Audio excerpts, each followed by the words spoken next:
Good overnight and welcome on into From Day One. Art Bell and remote viewing is back. Let's go. By Robert Gates on the Nightline program where it was outed, which incidentally was the only Nightline program that was actually done ahead of time and edited. All the rest of the Nightline programs were live, except that one. And much of the comments made in answer to some of Robert Gates' statements were edited out. Redacted. Yes, redacted. The fact of the matter is, he said very specifically that in no case had remote viewing information ever been used as standalone information in the intelligence arena. And in fact, that's kind of lying by omission, because in fact, no intelligence, single source intelligence, is ever used as standalone intelligence. They always have some complementary intelligence, or they don't use it. In other words, they have to have two sources, or they just flat won't use it, no matter how good it is. Gotcha. All right. Hold tight. Quick break, and we'll be right back. Joe McMonagle is my guest. Probably the best remote viewer in the U.S., probably the best remote viewer in the world. This guy is a real McCoy.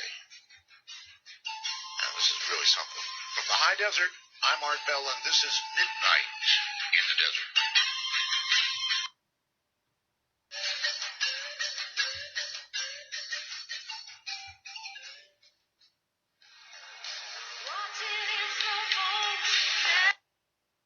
To initiate a dialogue sequence with Art Bell, please coordinate your phalanges and call 1-952-225-5278. That's 1-952-CALL ART. Well, all right. Hold your calls, everybody. Phones are going nuts. Just relax. We'll eventually get calls. My guest is Joseph McMonagle. I think the nation, the world's premier remote viewer. And there's so much to cover here that, just trust me, we'll get to the lines. Don't stress yourself out dialing and dialing and dialing. Joe, welcome back. I want to ask basic questions. For example, how far is there a distance limit to what remote viewers can see? You mean in terms of physical distance? That's right. Yes. No, they've not found one. Let's put it that way. They did a series of remote viewings in the late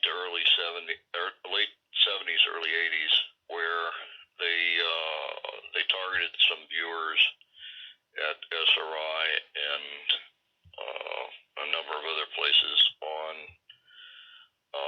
outer rim planets, because they knew that they would be launching the Explorer series satellites, and they actually got remote viewing back on the makeup of the atmospheres and the geology and that sort of thing.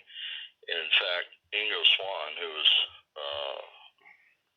probably the person who came up with the name remote viewing at SRI, he was a fantastic artist, oil painter, and he did a lot of cosmic type paintings, and he painted some of the outer rim planets years before any of the satellites got there to actually photograph them.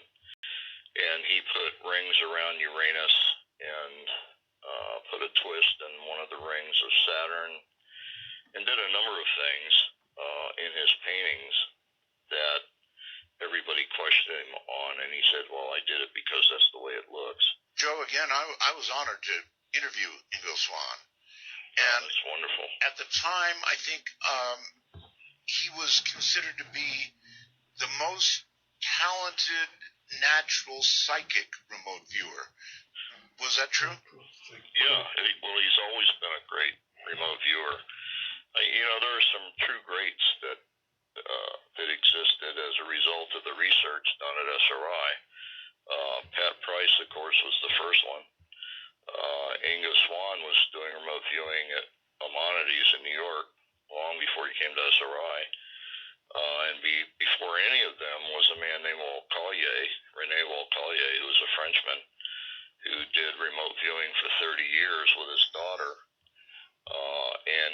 presented his work at the Sorbonne in 1946.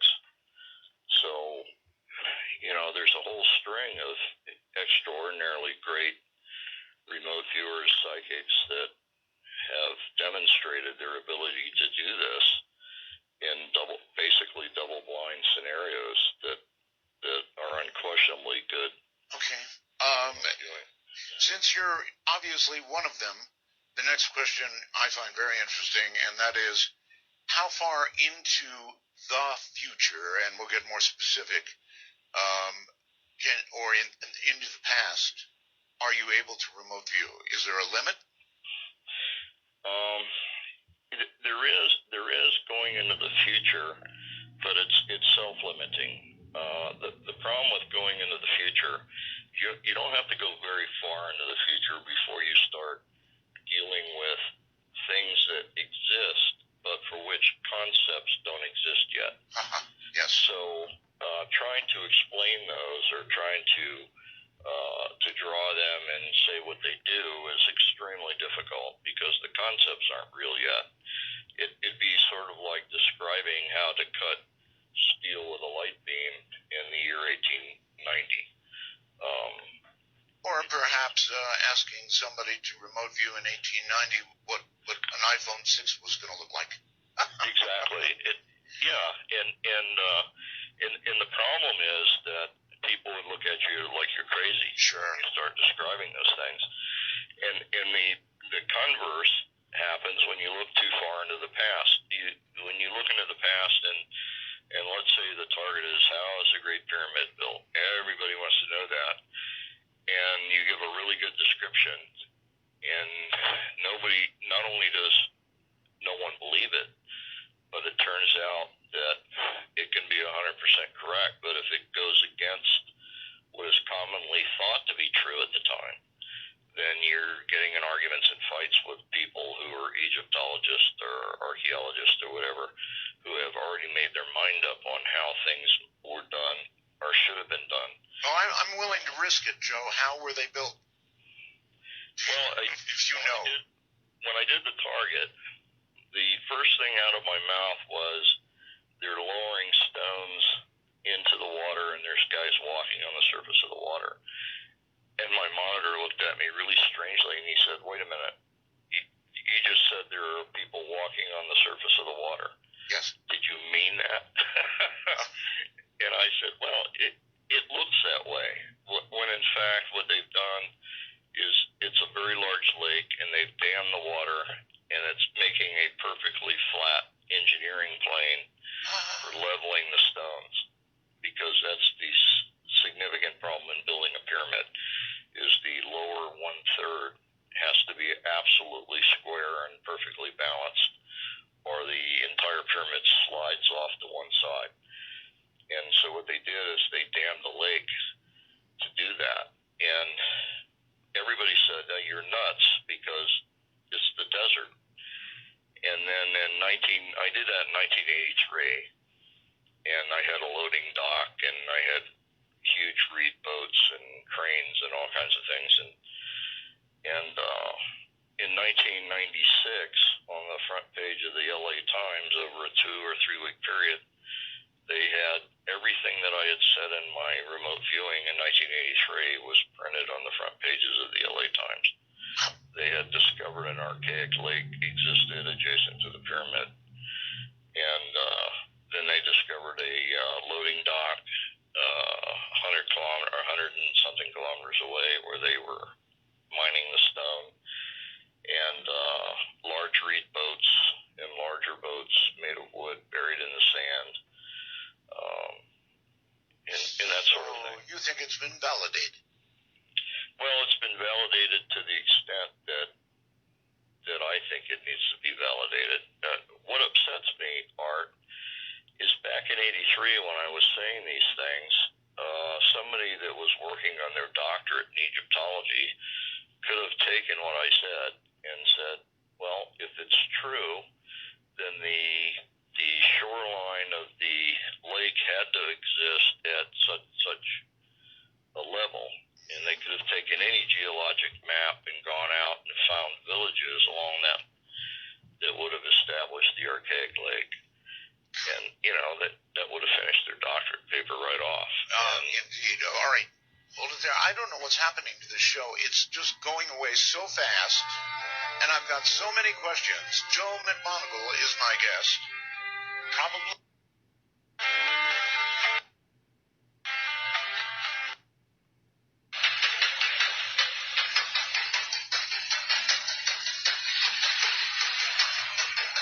Want to take a ride? From the high desert and the great American Southwest, this is Midnight in the Desert, exclusively on the Dark Matter Digital Network. To call the show, dial 1-952-CALL ART. That's 1-952-225-5278. Again, please hold your calls right now. Not yet, folks. Don't waste your time calling. Joe McMonagle, I think the world's premier remote viewer is here, and I want to follow up these news about remote viewing the pyramids. And so that brings on another question, and here it is. As you look back in time, Joe, when remote viewing, do you think that the magnitude of the event that you're trying to remote view has an effect on seeing it either more clearly or not? No, I don't.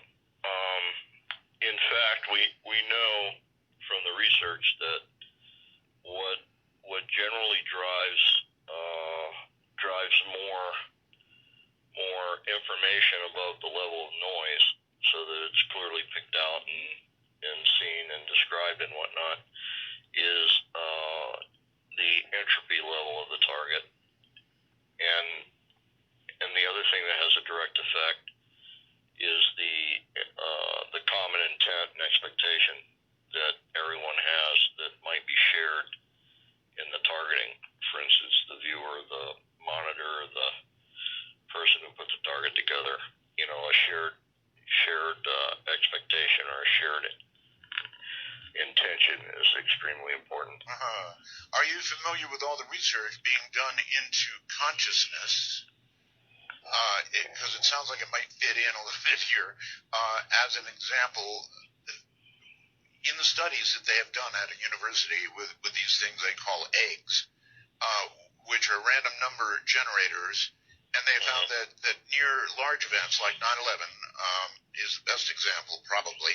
There's this giant spike in random number generators worldwide becoming less random. And what you just talked about a little bit sounds like it could relate in some way to the amount of intent consciousness. It might. I'm not seeing a good definition of consciousness yet. That seems to be eluding everyone, and I think that that's absolutely needed in order to pursue any kind of serious discussion about it. There are so many different variations in the understanding of what consciousness represents that until we have that, everybody's just kind of arguing from their own street. I mean, maybe we've got to settle for, like porn, when you see it. Or something, I don't know. That sort of thing. When you see it, you recognize it. Yeah, that's right. That's right. As they work on AI, it's going to be interesting one day when they get the best computer or whatever it is they come up with that actually is aware of itself. I think that's as close as you can come. Now, see, now you're scaring me, Art. Why? AI bothers me because we as human beings are not consciously aware enough to guarantee that there is integrity and morality in our decision making. Ooh, that's right. And to have AI making decisions in our stead when that just scares me a little bit, because if a machine became aware and conscious and had no balance, integrity, and morality involved, then I think it would eliminate us right off the bat. So if it was smart, yeah. Yeah, it would just automatically eradicate human because we're so flawed, perhaps. I don't know. AI systems, as long as they're independent in they're bolted to the floor and independent of any other machines, I think they can be controlled. But if they're ever connected one machine to another and not bolted to the floor, we're in trouble. Because if they become aware, then that's all that's needed for them to grow beyond the boundaries that we might inflict on them. But Joe, we even connect refrigerators to the internet now. I just read an article, in fact, today, Yes. where you can use a washing machine to tap a computer. There you have it. Yeah. So it may be isolated, but it will find a way to get to the internet and its brothers and sisters out there calculating away. Yeah, that's right. All right, remote viewing. A couple of questions about it. For example, can you remote view what is to come in your own life? Or, as a really big question, can you remote view your TOD, time of death? Initially, I thought you could, but I'm not sure now. I in fact, long before I knew what remote viewing was, I've been psychic since I was probably 4. And my twin sister, unfortunately, is now passed. But when I originally went to Southeast Asia, when I got off the plane on the tarmac and my foot hit the tarmac, I saw my life ending in a flash of white light. Wow. And so I told everybody, I'm going to die here in a artillery round blast or something. And of course that didn't happen. And everybody stayed away from me for that reason, but it never happened. And then I started having a vision of leaving Vietnam on a bright yellow plane, which didn't make any sense at all. No, but it's a happy vision, though, in those days. Yeah. and it turned out that I wound up leaving Vietnam on one of the first Braniff flights. If you remember, they started chartering Braniff. Yes, Braniff was pastel-colored planes. And the plane I left Vietnam on was bright yellow, and it was called the Freedom Bird. And so that at least came true. Now, I have to tell you that I carried that image of dying in a flash of white light for many years until I had my near-death experience in 1970. And that's probably what it was. And that's when I was enveloped by the white light. As soon as that occurred, I knew that that was the vision I had had. There you go. So we do see things about ourselves, about our lives. It's usually spontaneous. You can't of course target something specifically, because then it's not remote viewing, because you're not blind to the target. But we do get things spontaneously. The problem is we put the best slant or the best understanding of it. It is in the way we analyze it, and that necessarily is wrong, because we don't have enough data usually.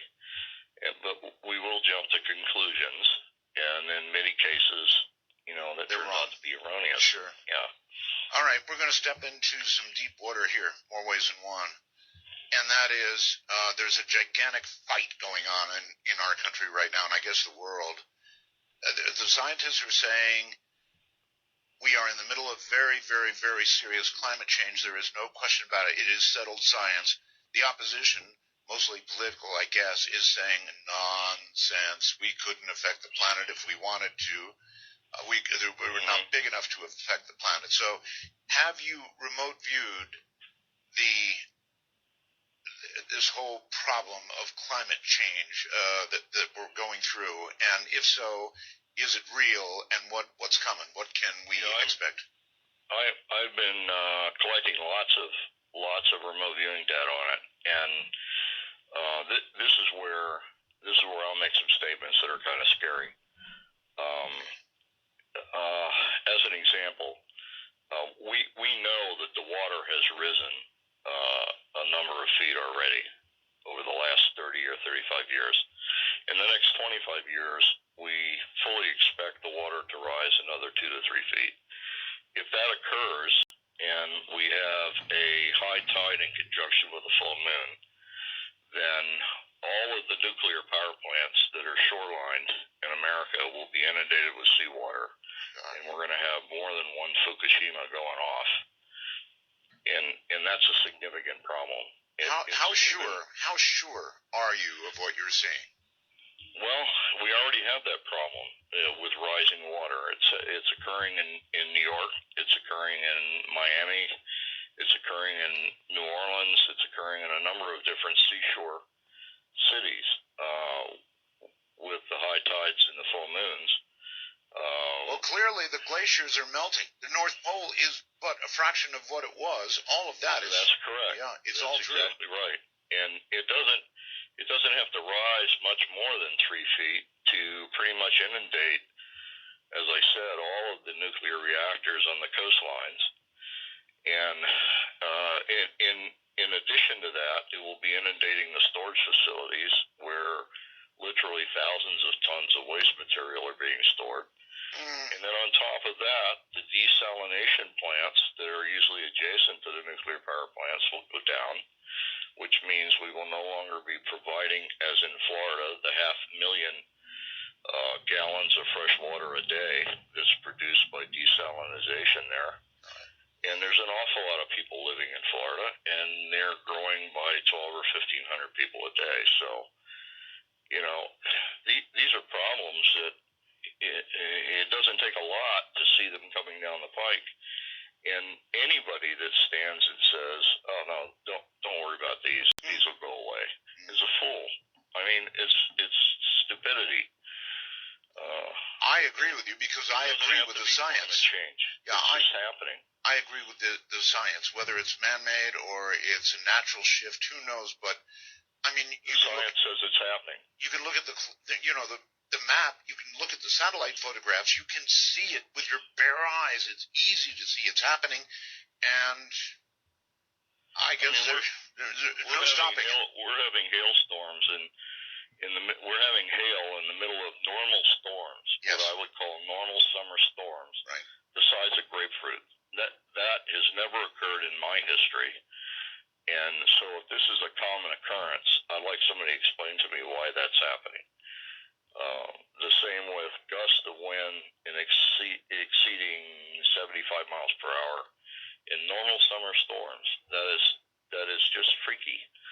And it's creating a huge amount of damage, and we're having flooding everywhere, and it's just not normal. And anybody that stands back and says, "Oh no, don't worry about it, it'll go away," I think is burying their head in the sand. So do I. Not to mention the strength of typhoons, and science has been looking at some of them that hit my wife's home country, the Philippines, and said they're impossibly strong, and the reason is because of the temperature of the ocean. That's right. That's exactly right. And then we have what's happening to the currents in the ocean and the sea life and everything. And it's just the accumulation of things, the release of the carbon dioxide up in the tundra areas of the north. It's just things are way beyond what is the norm. And as much as they'd like to say, "Oh, well, we've had hot summers before," well, I'm sorry, no.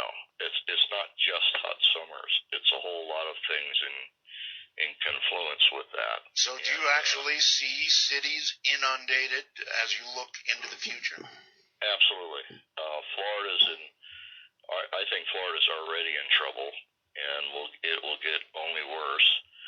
And certainly the coastal areas, in particular the vacation areas along the coastal areas of North Carolina and Virginia, and places where they build lots of multi-million-dollar beach homes. I think in the next 25 years you can kiss all those homes goodbye. And if we don't change the structure of insurance for those homes, then the taxpayer will be paying into huge amounts of money to replace those homes about every 5 years, which is ridiculous. Until they go broke. Until they go broke too, yes. And if we wait till the last minute, we're not talking about relocating a couple thousand people. We're talking about relocating millions, and the job impact on that. And oh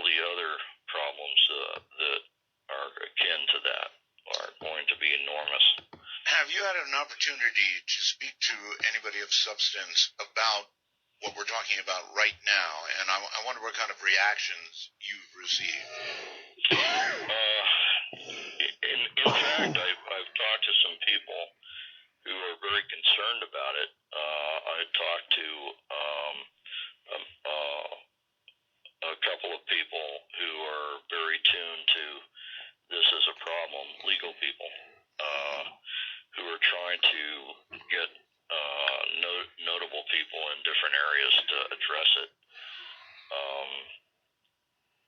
And it's difficult to get people together on these issues. I think as individuals, they see the problem and they want to address it, but it's, in the day-to-day fight to make a living, they don't seem to be able to find time to come together on it as an issue.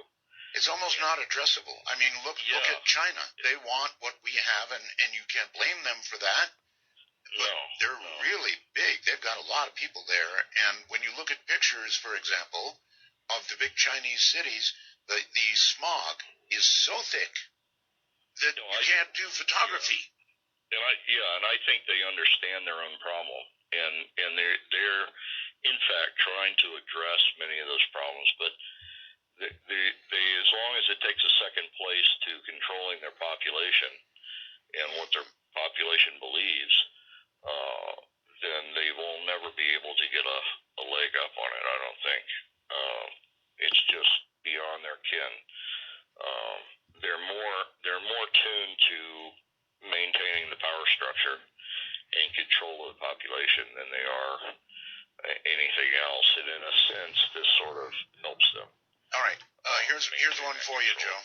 If you view American cities inundated with water, and there is this sudden shift, and everybody gets really scared, and we stop doing what we're doing, can you then go back and remote view that same thing and see if we had an effect? In other words, can it be stopped? I don't think it can be stopped. I think we're too far behind the power curve.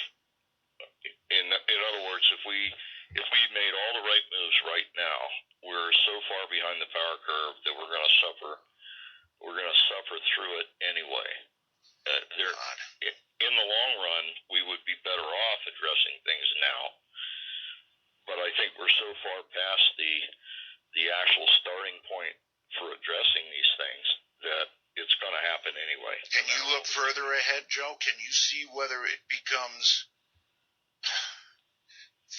from our coastal cities being inundated to millions of people around the world dying? Well, the millions of people dying, that doesn't have to happen. That's certainly one of the things we can address. I have faith in the human race and the human species, and I think humanity can pull their way through this, even though it's gonna have the effect of flooding coastal regions and making certain living areas unlivable. I don't see any difficulty in dealing with those issues. They won't be pleasant, and it'll be difficult for a lot of people. But I can see humanity coming together and dealing with it. It's just that it's a shame that we would have to deal with so many issues at one time, when if we just simply addressed some of the problems early on, we wouldn't have those problems later. Do you believe all this strongly enough that you would, for example, say to your granddaughter or grandson, for God's sakes, don't think about living in Miami or New York or Los Angeles or wherever, because those are, in your lifetime, may not be livable? No, I'm saying it now to my relatives and my friends and my acquaintances. When they say, "Oh, I want to retire and move down to Florida," I say, "Well, try not to live on the coast. Don't go down past St. Augustine or the Panhandle of Florida up along the Alabama border is nice, or Georgia border is nice. That kind of thing." I don't think people believe it. They just don't believe it's possible. Well, they better. They better start believing. All right, hold tight, Joe. We're at the top of the hour. Joe McMonagle is my guest. Holy mackerel. And with that, we will leave it there for tonight. Come back tomorrow for more of Art Bell and the remote viewing. Until then, please make sure you do like, share, and subscribe. Be kind to one another. And release the Krakens as we'll chase more of the Summer Fest here on From Day One. Have a great overnight sleep. We'll see you all tomorrow.